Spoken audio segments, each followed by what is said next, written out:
Balko. I'm with Nordson Medical. So I'll give you guys a little bit of background on Nordson, and then we'll go into some details around flexible, steerable catheters and some design considerations when you're developing those. So Nordson Medical is broken up into 3 different focus groups. So we have our design development team, which is a broad range of engineers that we've got spread out globally in all the key device innovation centers across the world. So on staff, we have over 250 engineers and technicians dedicated just to new product development. Everything we do is development for our customers, so it's nothing for our own devices. So everything we do is on a custom basis for our customers. We sign all IP to our customers, and we don't own any of that on our side. So we're strictly a contract design firm from that regard. We also have a components and technologies portion of our business, which has best-in-class suite of different component technologies, as well as a really good team of application engineers to help integrate those into your new product development. And then the last group is the finished device solutions business, which really takes a lot of our global presence and integrates that into a full-service manufacturing offering. So that's for anything from finished devices to complex sub-assemblies, for things ranging all the way from components up to fully packaged, sterilized, private labeled medical devices for our customers. So this slide here has a snapshot of a lot of our component technologies. There's kind of 3 key things that we focus on with this. The first is speed to help our customers develop quickly. So a lot of kind of what we call project accelerators. So we've got an online store with several thousand components that you can get next day delivery on for all these different components that you can integrate into your new development programs for a lot of components specialized for interventional technology specifically. So you can see kind of a summary of the different components we have there. We also have world-class manufacturing capabilities. So the focus for all of our teams is on manufacturing and quality on the back end. So our process capabilities for all the tolerances we can hold for these components, the wall thicknesses we can hit are all really state-of-the-art. So this here gives you a snapshot of kind of our overall global footprint. Nordson Medical is comprised of 15 different facilities located. We've got 10 domestic and 5 OUS. As you can see, we've really got that split out to focus on a lot of the key innovation hubs. So the Bay Area, Southern California, Colorado, Minneapolis, Boston, Ireland, and Israel. So we have both development facilities and manufacturing facilities spread out across the globe. So I guess the takeaway there is the overall size and scale allows us to have a lot of flexibility for how we structure our development programs, but also a lot of scale to help support the ramp up on the commercial side with high volume manufacturing as well. And then getting into some of the specifics regarding design and engineered shafts. So we have a wide range of capabilities. We can go into some of the design considerations that we look at on the front end when we're speccing out developing a new program for our customers. So we do anything from early stage concept development work with our clients all the way up through full-scale manufacturing. And we can engage anywhere in between. So we've got a product development process that allows us to split out and focus on finished devices as well as component assemblies and to tailor fit our projects for our customers. So we'll go through some of the key considerations we weigh into and kind of how we approach these programs. So some of the key performance features that we want to look at when we first engage in a new development program is tensile strength, compression resistance, ovalization resistance, flexural rigidity, torsional rigidity, and then the overall profile of devices. So we'll cover some of our capabilities and how we address these factors in the next couple slides here. So when we're looking at tensile strength, we've got a lot of different options for how we put reinforcement into catheters. So we've got, within Nordson Medical, we have a number of 16 carrier, 32 carrier, 48 carrier braiders, as well as a lot of coil winding capabilities. So we can do continuous coil winding, discrete coil winding, and we can also point wind coils, which allows us to actually deflect the coil directly onto the assembly, which can be beneficial when you're looking at how you terminate that inline. If you want to have, say, just a coil reinforcement section and a small deflectable portion of your catheter, we can actually deflect that wire directly on, so we don't need to transfer that over, which is kind of a unique capability that we offer. We also have, with the tensile strength improvement, we're able to run what we call triaxial wires, so we can actually run wires through the braid, so in between the eyelets, in kind of the over-under of the braid, we can string wires through that in line with our braiding capabilities. So that can give you a lot of tensile strength, but you also have to weigh in some different considerations on how that impacts your flex performance.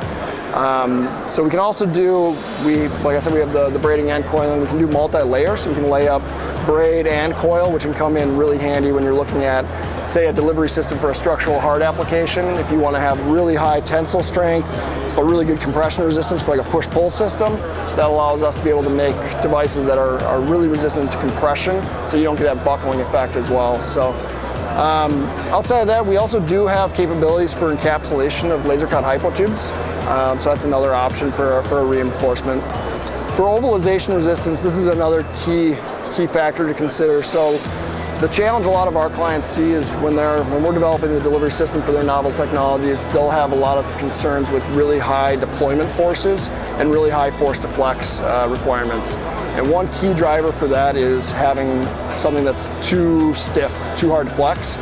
So that's something that we can help design around to make sure that the catheter has the right level of stiffness, say on the proximal end, but we're able to keep the distal end force to flex low and the force of deployment low. So one key thing to look at there is how we minimize ovalization, and when we're getting into some of the distal anatomies, to make sure that we have the right hoop strength in the catheter to make sure we're not getting any buckling or kinking of the distal end of the catheter when we're deploying our customers' novel technologies. So what we can do with that is all of our equipment is set up from the braider and coiler standpoint to allow us to do variable pitch braid and variable PPI coiling. So we can map that so that we can have different performance features on one end of the catheter than the other end.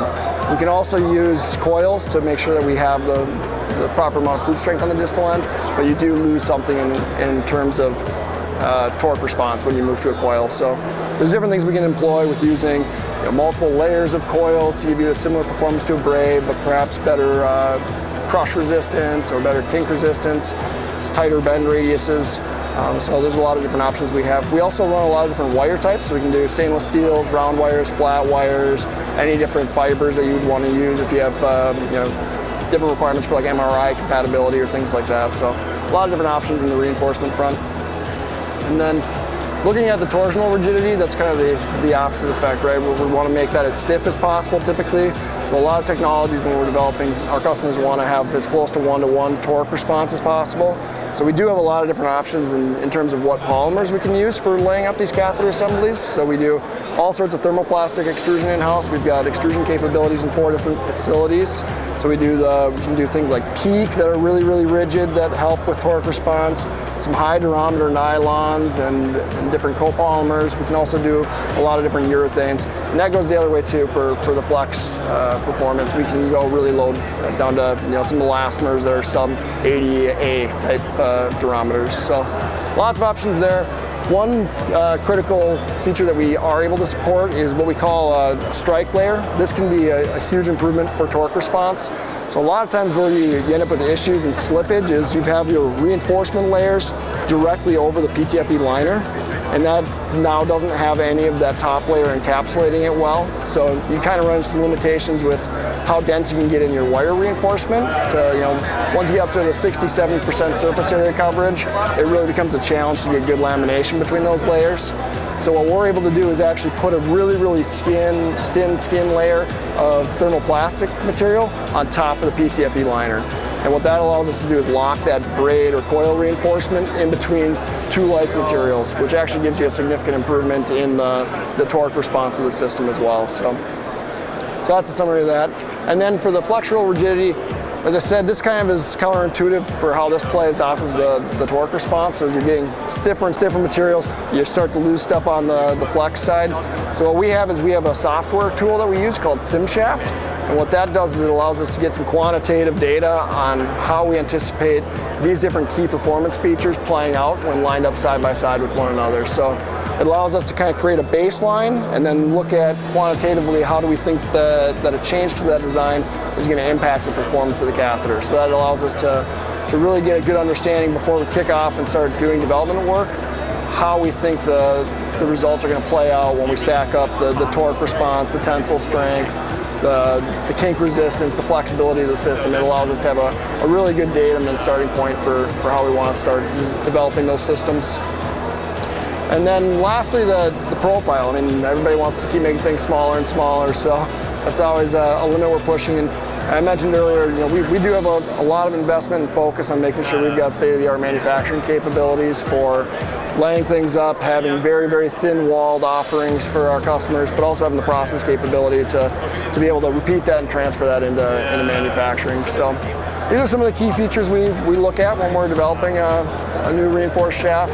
Again, we engage anywhere from very early stage development all the way through manufacturing transfers and full-scale manufacturing.